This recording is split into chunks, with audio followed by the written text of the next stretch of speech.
빵집 목사의 뚜벅뚜벅 메시지. 안녕하세요. 김태현 목사입니다. 오늘은 호세아 묵상 5번째, 그리스도인이 갖추어야 할 삶의 3가지 모습. 그리스도인이 갖추어야 할 삶의 3가지 모습. 이 호세아서 3장 3절에서 5절 말씀을 가지고 오늘 말씀을 선포하도록 하겠습니다. 어제 우리는 보았던 것이 하나님의 사랑이었습니다. 어제 이스라엘 백성들이 그렇게 하나님을 반역하고 있었어요. 하나님을 떠나가고 있었습니다. 하나님 아닌 다른 것에 시선을 들고 있었습니다. 그런데도 하나님께서는 그들을 변함없이 사랑하셨다. 어제도 오늘도 하나님의 사랑에는 변함이 없는 하나님의 구속의 사랑을 보았습니다. 그런데 여러분, 오늘은 이 구속의 사랑에는 기대가 있습니다. 하나님께서 우리에게, 그리스도인들에게, 하나님의 자녀들에게 기대하신 바가 있다는 것입니다. 이 사랑을 받는 사람들에게 주님이 기대하신 바가 있다는 것인데, 그 내용이 3절, 4절, 5절에 나와 있습니다. 한번 이제 본론 들어가서 볼까요? 첫 번째 보신 것이, 하나님 기대는요, 거룩한 삶을 기대하고 계십니다. 거룩한 삶을 기대하고 계시다는 거죠. 우선 3절 말씀 보실까요?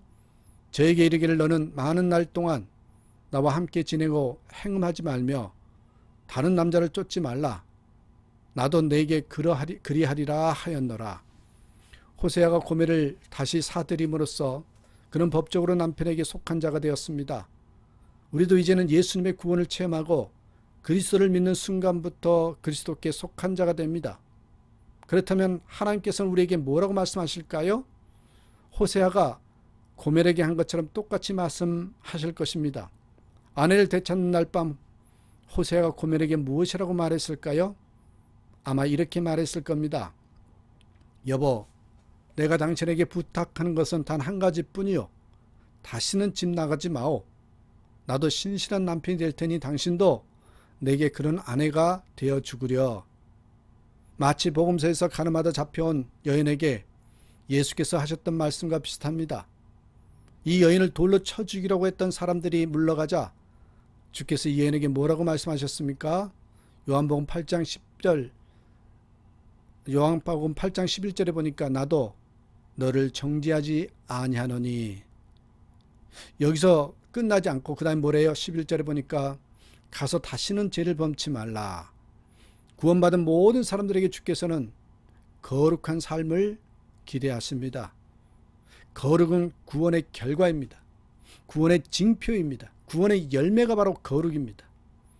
내가 거룩하니 너희도 거룩하라. 네 죄는 다 씻겨졌다. 내가 너를 용서했다. 과거는 끝났다. 이제는 새롭게 살자. 이 말씀입니다. 거룩을 부탁하시는 주의 기대에 부응되는 삶을 사는, 또한 그렇게 결심하는 저와 여러분 되셨으면 좋겠습니다. 어느 뛰어난 조각가 이야기입니다. 그를 흠모하는 사람들이 그를 찾아와 물었답니다. 어떻게 당신은 그렇게 훌륭하게 사람 조각을 잘하십니까? 그의 대답은 극히 상식적인 것이었습니다. 나는 돌덩이를 바라보면서 사람 같지 않는 부분만 쪼아냅니다. 그랬더니 오직 사람의 모습만 남아 있던데요. 최근 들어 교회 계획을 많이들 외칩니다. 무엇이 교회 계획입니까? 교회답지 않는 모습들을 쪼아내는 작업입니다. 하나님이 원하시는 모습이 아닌 죄된 모습들을 버리는 것입니다. 저는 이것이 참된 계획의 모습이라고 확신합니다. 호세아의 주장은 이것입니다. 우리의 생명은 하나님 앞에서 떠난 죄악에 대한 회개이다. 그래서 제대로 된 회개를 하기 위해서 여호와를 알라, 힘써 여호와를 알라고 외친 것입니다. 그러므로 한국교회가 거룩한 교회가 될 때 가장 강력한 교회가 될 수 있는 것입니다.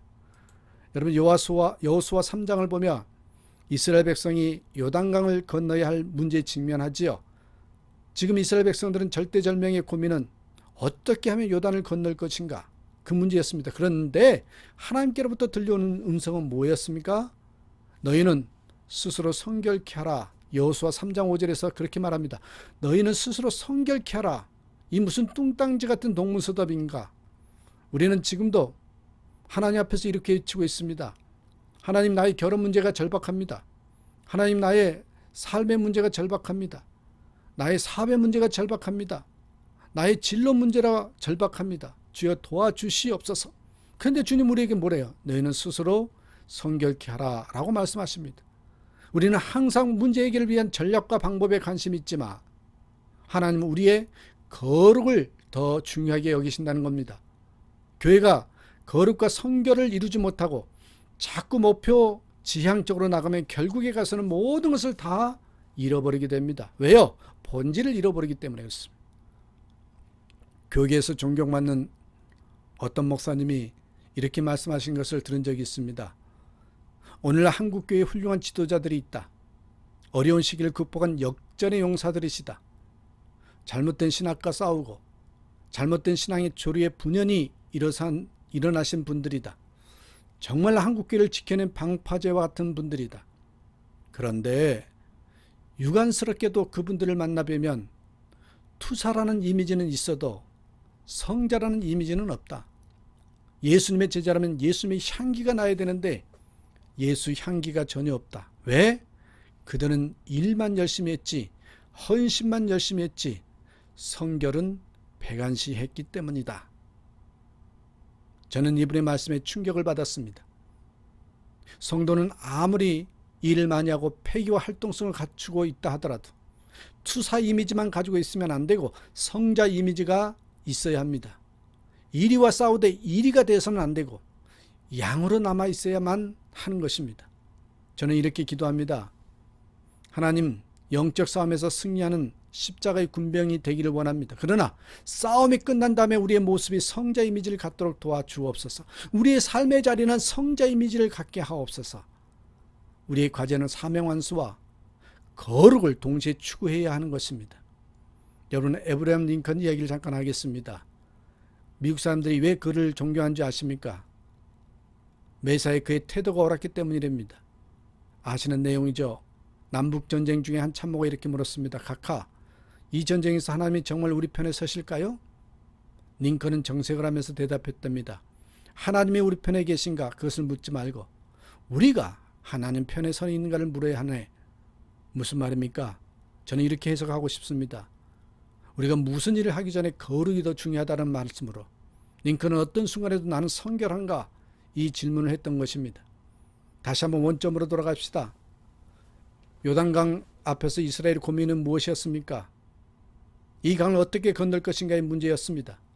묘안과 비책을 묻는 이스라엘 백성들에게 들려오는 하나님의 음성은 무엇이었다고요? 너희는 스스로 성결케 하라 였습니다. 결론은 자명합니다. 교회 부흥의 문제, 시험 해결의 문제, 불안 극복의 문제, 여기에 있습니다. 하나님 자녀들의 거룩함, 교회의 거룩함입니다. 거룩한 저와 여러분의 삶, 어제보다 오늘이 더 깨끗해지는 그런 성화의 삶을 살아가는 그런 저와 여러분 되시기를 부탁을 드립니다. 둘째, 여러분 하나님께서 우리에게 기대하시는 것, 이렇게 사랑해 주고 나서 기대하시는 것이요, 훈련의 삶을 기대하십니다. 4절 보실까요? 4절에 보시면 이스라엘 자손들이 많은 날 동안 왕도 없고 군도 없고 제사도 없고 주상도 없고 에봇도 없고 드라빔도 없이 지내다가 이스라엘 백성들의 역사적 경험을 반추한 것입니다. 하나님께서는 이스라엘 백성들로 하여금 다시 하나님 앞으로 돌아오게 하기 위해서 그들을 징계하셨습니다. 북방 이스라엘을 아스루로, 남방 유다를 바벨론 광야로 포로가 되어 끌려가게 하신 것이 징계의 방법이었습니다. 앞장에서도 언급했듯이 바벨론은 광야로 비유될 수 있습니다. 백성을 광야로 끌고 가서 하나님께서 어떻게 하셨습니까? 사랑의 설득을 하셨댔죠. 이제는 마음을 돌리고 다시 한번 잘해보자. 재밌는 것은 바벨론으로 끌려가서야 비로소 이스라엘 백성들이 그곳에 해당을 짓고 하나님의 말씀을 묵상하기 시작했다는 것입니다. 그러면서 다시금 하나님과 관계를 회복합니다. 예나 지금이나 사람들은 고난이 와야, 고난을 겪어봐야 하나님께로 돌아옵니다. 그래서 고난은 필요한 스승이라고 이야기하죠.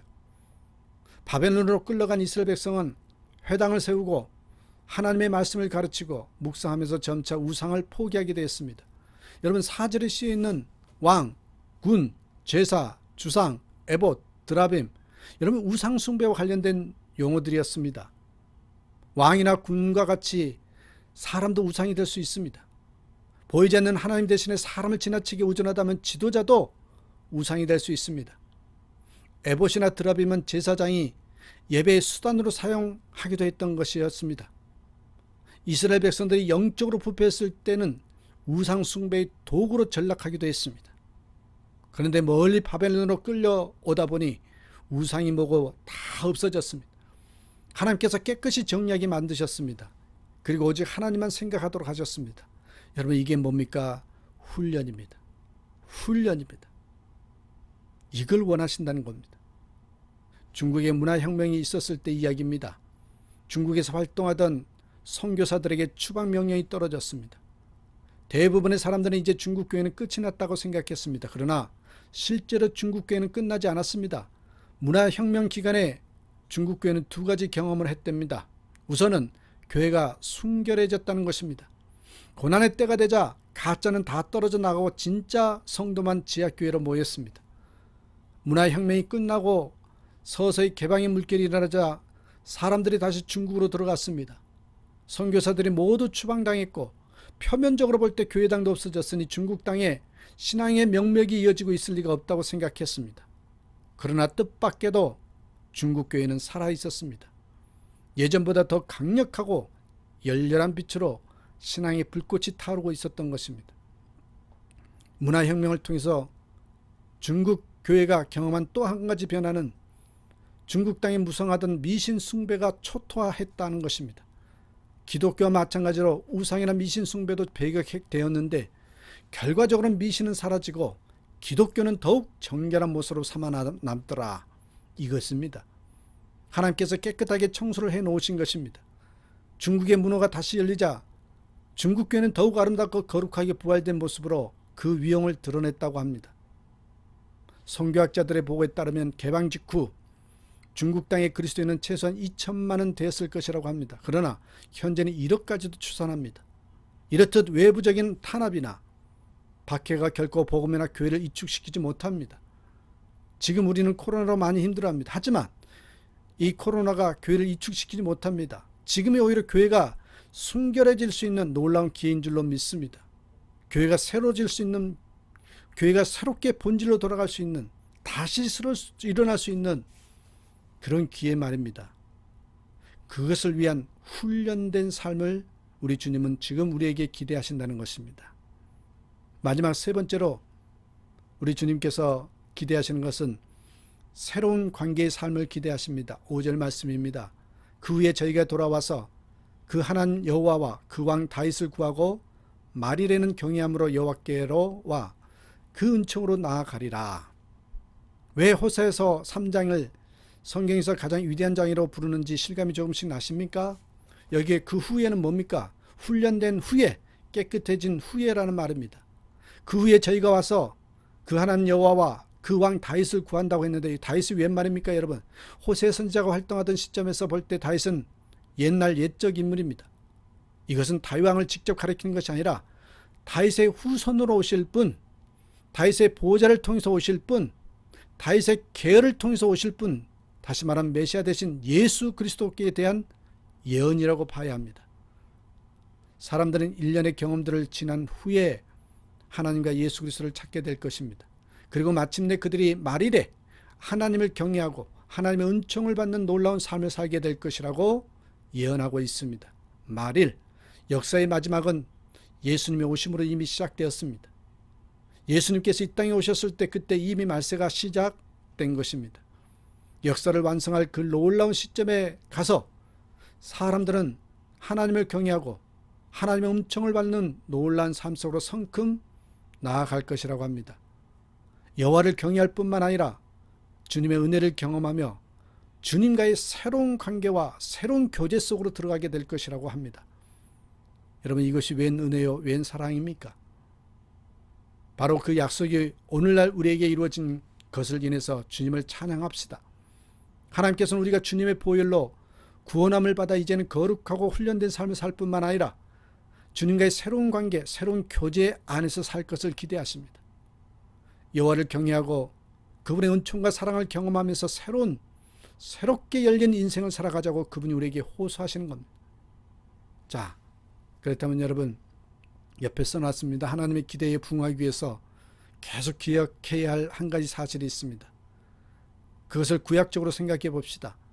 고멜의 입장에서는 다시 한눈 파는 일이 없으려면 무엇을 생각해야 합니까? 무엇을 해야 바람을 막을 수 있겠습니까? 한 가지밖에 없습니다. 남편의 사랑을 기억하는 길밖에 없습니다. 밟아 죽여도 시원치 않을 아내를 남편 호세아가 어떻게 사랑했습니까? 하나님께서는 고멜과 같은 우리를 사랑하시기 위해서 자신을 십자가에 못 박으셨습니다. 주님의 십자가는 고통 속에 베풀어진 사랑입니다. 사랑이란 단어가 오늘날엔 너무나도 천박하게 취급되는 경향이 있습니다. 옆에 써놨는데 프롬이라는 심리학자가 그런 얘기를 했습니다. 이 시대가 겪고 있는 큰 비극 중 하나는 사랑이라는 말이 좋아한다는 차원으로 전락한 것이다 라고 말입니다. 좋아하는 것과 사랑하는 것은 차이가 있습니다. 좋아하는 것은 이익을 전제하지만 사랑은 이해관계를 초월합니다. 광산에서 금을 캐는 사람이 산을 사랑할까요? 좋아할까요? 그들은 산을 좋아합니다. 그러나 등산하는 사람들은 산을 사랑합니다. 금을 캐는 사람들이 산을 좋아하는 것은 산이 그들에게 이익을 주기 때문입니다. 그러나 등산하는 사람은 이익이 되느냐 안 되느냐와 상관없이 백설에도 목숨 걸고 산에 오릅니다. 등반 사고로 죽어간 사람들이 얼마나 많습니까? 그런데 내년에도 또 올라갈 것입니다. 목숨을 건 사랑입니다. 사랑. 산을 사랑하기 때문입니다. 참된 사랑에는 언제나 고통이 따릅니다. 그것을 십자가가 보여주었습니다. 우리를 사랑하시기 위해서 예수님은 목숨을 거셨습니다. 자신의 피를 철철 흘리셨습니다. 그리고 이렇게 말씀하셨습니다. 이것을 잊지 말아라. 십자가를 잊지 말아라. 내가 너를 위해서 받은 고통과 고난을 잊지 말아라. 이 사랑을 잊지 않은 때 비로소 우리는 그 사랑 앞에 응답하는 삶, 거룩한 삶, 훈련된 삶, 그리고 주님의 기대에 부응되는 그런 새로운 관계의 삶을 살게 될 것을 믿으시기 바랍니다. 이 사랑을 잊지 않을 때입니다. 이 사랑을 기억할 때 가능하다는 것입니다. 사랑은 고통이라고 했습니다. 고통이 없는 사랑은 가짜래요. 자식들 때문에 부모는 고통당해도 사랑을 포기할 수 없습니다. 사랑하기 고통스러운 것, 그것은 당연한 것입니다. 본래 사랑은 고통이기 때문입니다. 주님은 그 고통을 통해서 우리를 향한 그분의 사랑을 확증하셨습니다. 그 희생, 그 사랑으로 용서받고 구원받고 새 사람이 된 우리들, 이제 그 사랑 앞에서 하나님께서 기대하시는 그 삶을 살라고 부탁하십니다. 십자가를 잊지 말아라. 주님께서 기대하신 게 뭐예요? 내가 너를 위해서 십자가에 겪었던 그 고난을 잊지 말아라. 내 흘린 피를 잊지 말아라. 그렇다면 우리는 이에 대해서 어떻게 대답을 드려야 할 것입니까? 세월이 험하고 어려워도 십자가를 붙들고 주님 의지하고 살겠습니다. 저를 사랑하신 그 주님의 사랑을 의뢰하고 살겠으니 주여, 저로 그 사랑에 빠져 살아가게 하여 주옵소서. 이렇게 응답할 수 있는 저와 여러분의 삶이 되기를 주의 이름으로 축복합니다. 예수님 때문에 기뻐하고 예수 안에서 행복하는 저와 여러분의 삶이 되기를 간절히 부탁드립니다. 감사합니다.